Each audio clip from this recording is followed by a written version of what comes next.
ama saddex waxyaalood oo tiir u ah maareynta dhaqaalaha qoyska.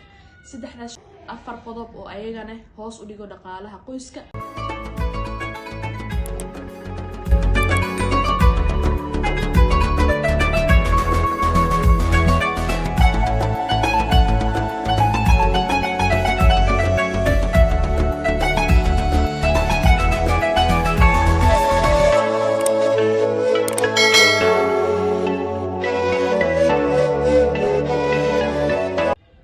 السلام عليكم ورحمة الله وبركاته. وإذا سلام أصحابتي ذقالقة سو دواد يوتيوب channel كيغا هدي أقول سبتاي فضلا سبسكرايب نصار لايك تنصار كومنتيغنا وادنكينا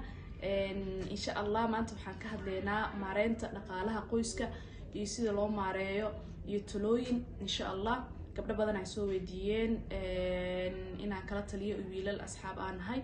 إن شاء الله موضوعي ذا كتلا بحين دونو dhanka Instagram-ka ayaan su'aalaha soo dhigi doonaa inaad su'aalaha igu soo dirtaan isbuuc walba waxa iskala mowduuc dhanka qoyska, dhanka caafimaadka, dhanka horumarinta aadanaha, dhanka qurxinta. isbuuc walba su'aalaha waxay noqon doonaan dhan qaas u ah insha Allah.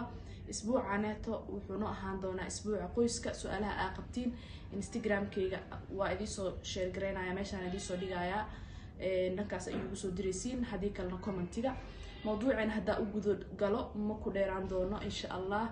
مارينتا dhaqaalaha qoyska waa wax ay badana qoysaska Soomaaliyeed ay ku dhibanyihiin isla markaana keeno isfaham waa ay dadka lamaanaha inay iskhilaafaan. hadaba su'aasha meesha taagan waxay tahay sidee uga gulgaari karaa dhaqaalaha qoyskayga anigoo xafidayo isla markaana aanan jujuubeynin ama ciriiri gelineynin si qurux badanna aan ugu tasarrufo lacagta billaha ah ee qoyska ay qaataan. hadaba talada ugu horeysa ugu muhiimsan waxa waaye marka hore marka lacagta aad soo qaadatiin lacagtaas waxa kala qaybin doontiin laba qaybood percentage ahaan ayaan kala qaadi doonaa insha Allah. boqolkiiba 10 waa dadka ugu hooseeyo qoysaska Soomaaliyeed ee aanan awood u lahayn inay wax kala dhigaan. waxa loo baahan yahay qayb waxa u dhigi doonaa qaybta keedka, qaybta kalena waxa waaye qaybta bixinta. qaybta keedka qoys walba haduu yahay qoys lacag leh, qoys dhexdhexaad iyo qoys hooseba waajib ay ku tahay lacag inuu keed gareysto. keedinta waxa kala qaadanaa saddexda dabaqo loo kala badan yahay. qaybta ugu horeysa oo dadka hantiilayaasha ah ee soo gasho lacag ka badan masruufka qoysku u baahan yahay waxa dhaheynaa boqolkiiba 50 iyo 50 inay u kala qaataan. qaybta ku xigto waa dadka dhexdhexaadka ah boqolkiiba 30 inay keed ka dhigtaan. qaybta ugu dambaysa oo dadka aan lacag fiican haysan isla markaana ay lacagtooda ku filan ama ay ku filan tahay boqolkiiba 10 in ay lacagtooda keed ka dhigtaan. qaybta soo hirtay ee bixinta ayadana waxa u kala qaadi doonaa saddex qaybood. saddexda qaybood waxay noqon doontaa qayb daruuriyaad ah ama waxyaabaha qofku muhiimka oo ah oo la'aantiisa noolaan karin sida cuntada, dharka, xaajaadka yaryar oo dhan oo qofku uu ku taagan yahay. qaybna waxa waaye kamaaliyaadka ama qayb loo yaqaano dhameystirayaal sida qofka inuu guriga iska bedelo oo kale, safar inuu aado oo kale, dhar kale oo extra inuu sameysto oo kale, waxyaabahaas soo hosgalaa. qaybta u dambaysan waxa loo yaqaanaa qaybta degdega ama waxyaabaadka aan lagu tashan sida qofka inuu xanuun ku dhaco oo kale, marti inay timaado oo kale, iyo aroos oo kale qofka inuu loo soo digto tacsi oo kale inay dhacdo. qaybtaas aytana waa qayb sidee u kala qaadaynaa marka. qaybta daruuriyaadka waxaan siin doonaa boqolkiiba 60. qaybta dhexe ee dhameystirayaashan waxaan siinaynaa boqolkiiba 30.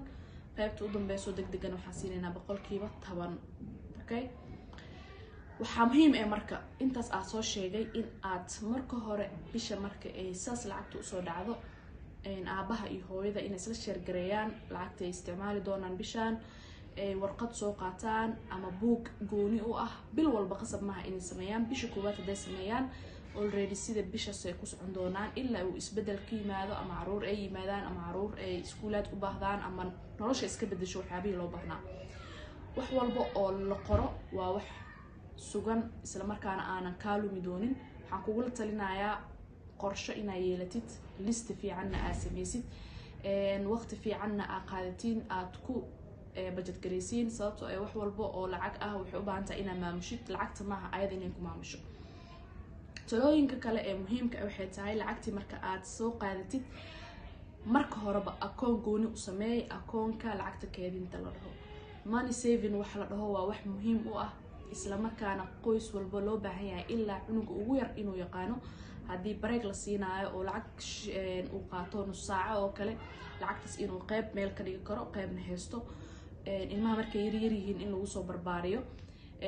waxaa jira marka 3 shay oo ay ama 3 waxyaalood oo tiir u ah maareynta dhaqaalaha qoyska 3daas shay waxa ugu horeeyo waa sadaqada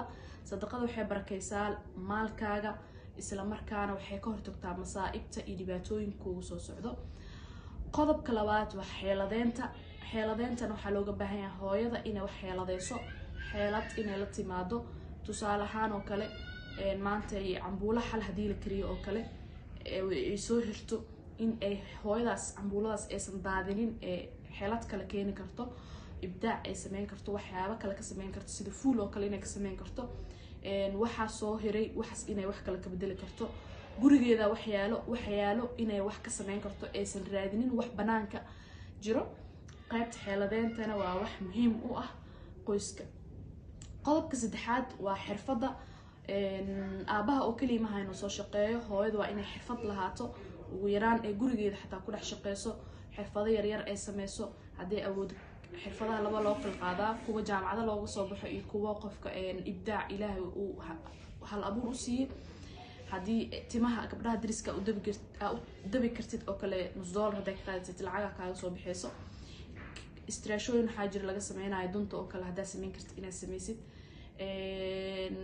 ceesh hadaa dadka qaar dadaa wuxuu u fiican yihiin gacmahooda cuntooyinka la sameynayo burka oo kale macjuunaadka oo kale hadaa sameyn kartid aada ugu faraxsanahay inay sanadan aad u soo badanayaan gabdho badan oo hal abuur leh gabdho saliidaha sameeyo gabdhaha xawaajiyada sameynayo gabdhaha waxyaabaha la isku qurxiyo sameeyo gabdhaha home decorationka iyo qalabyada guriga lagu qurxiyo soo keeno qasab ma ina guriga ka baxdid kumadaha guriga ka bax banaan ka soo shaqeey laakiin ugu yaraan ina dhaqdhaqaaq muujisid oo aadan ku taagnaan oo kaliya dhaqaalaha xaajiga uu keenayo sababtoo ah waxa kugu xiriirsan dad badan waalida ku sugaayo walaala leedahay nolol u baahan tahay mustaqbal u sii baahan tahay garab ay u noqonaysaa marka waxyaabaha soo idil hadii aad xirfad leedahay hadii aadan lahayn hadda yeela ayaan ku dhihi lahaa 3 qodob ayaa meesha sida ka soo sheegay xirfad iyo xeelad iyo sadaqada waxaa jiro 4 qodob oo ayagana hoos u dhigo dhaqaalaha qoyska ee ugu horeyso beenta in xaajiga gabadhiisa uu been u sheego lacag asoo haysto uu dhaho mahay oo kale asoo ka baqaayo in lacagtaas ay ka lunto oo kale ama gabadhi inay been sheegto dhaal deena lagu leeyahay lacaga u baahana ayadoo deen lagu lahayn oo kale beenta waa dhibaato waana wax badan ay halaysaa qodobka labaad waa shaxaadka qofka markii noloshiisa ciriiri uu soo galo oo kale meesha uu ku fikiri lahaa inuu hal abuur ama wax kale uu sameeyo in maxay ahaatee uu shaxaad ku fikiro shaxaadkan waxay dilaysaa qofka maskaxdiisa iyo hal abuurkiisa waana ceeb mana qurux badno inuu mar walba qofka shaxaad raadiyo asoo ilaahay maskax weyn siiyey qodobka kale waa deenta aad uu kurba badan tahay una dhibaato badan tahay waxa kugu talin lahaa mar walba inaad ka taxadartid inaad deen qaadatid sababtoo ah waxay kugu abuureysaa walwal badan waxay ka hor istaagaysaa waxyaabo badan aan qabsan lahayd inta awoodaada inaad deenta iska ilaalisid qodobka ugu dambeeyana waa qodobka ku soo koowayo oo salaada subax kadib inaadan seexanin sababtoo salaada subax kadib dadka seexdo barakada waa waqtiga ugu muhiimsan oo qofka waqtiga barakada la dhahaa bacda salaada subax waxaa jira marka xaalado oo qofka soo wajahayo ama shaqo la'aan ay ku dhaceyso ama maxay ahayd lacagtii ay ku yaraanayso oo kale ama dhibaato uusan filin ay ka soo baxayso waqtiyadaas oo kale maxaa qoyska la gudboon inuu sameeyo waxaa fiican waqtiyadaas oo kale inay qoyska noqdaan kuwa isku duuban gabadha inay inta fikirkeeda ka soo dhiibto aabaha inuusan asikrigiis isku heerin waxyaabaha dhibaatada uu la sheergareeyo familkiisa xaaskiisa inuu sheego caruurta in loo sheego dhibkaas jiro waxaas aan wada sameeyno ilmihi inay dhahaan ani kana sameyn karaa hooyada inay dhahaan ani kana kugu soo biiri karaa ina garab isku noqdaan is dhiirigeliyaan waxaana loo baahan yahay qoyska gabi ahaan in la fahamsiiyo sida loo dhaqaaleeyo waxyaabaha guriga yaalo tusaale ahaan korontada oo kale guriga qofka korontada extra isticmaalayo nalala iska wada shidan qolalka kale mukeyfka waqtiyada qabowga oo kale inaan la shidanin muraaxadaha waqtiyada qabowga inaan la shidanin oo kale waxa soo dhan in laga taxadaro biyaha oo kale tubada in iska socoto oo kale in la yareeyo in reerka oo dhan ay noqdaan reer dhaqaalahooda ka wada fikiro ayaa waxa looga gulgaari karaa in qoyskaas ay noqdaan qoys maareeya dhaqaalahooda lacagtii keedka noo ahaydna way noo taalaa waxaan ugu talgalnay markii dhibaatadaas oo kale ay timaado in qoysku lagu maareeyo waxaan kugula talinayaa in aad lahaatid budget ama yani wax joogto ah oo ku degsan mar walbana adeega aad soo gadanaysid ama aad suuqa ka soo qaadanaysid ka taxadar kana fikir qiimaha uu yahay quality-giisana ka fikir waxaan rajeynayaa mawduucaas inuu yani si fiican usoo koobay waa mawduuc balaaran oo bad ah oo yani aan la soo koobi karin laakiin waxaan rajeynayaa qaybta nuxurka ah inaan idinkaga soo gudbiyey waan idin jeclahay asxaabteeda qaaliga ah waxaan rajeynayaa insha allah inaan dhaxal idinkaga tagi doono inta aan dhiman ka hor wax badan idinkaga faa'iideyn doono waa mahadsantihiin jazaakum allahu khayr isla socod wanaagsan wassalaamu calaykum waraxmatullaahi wabarakaatu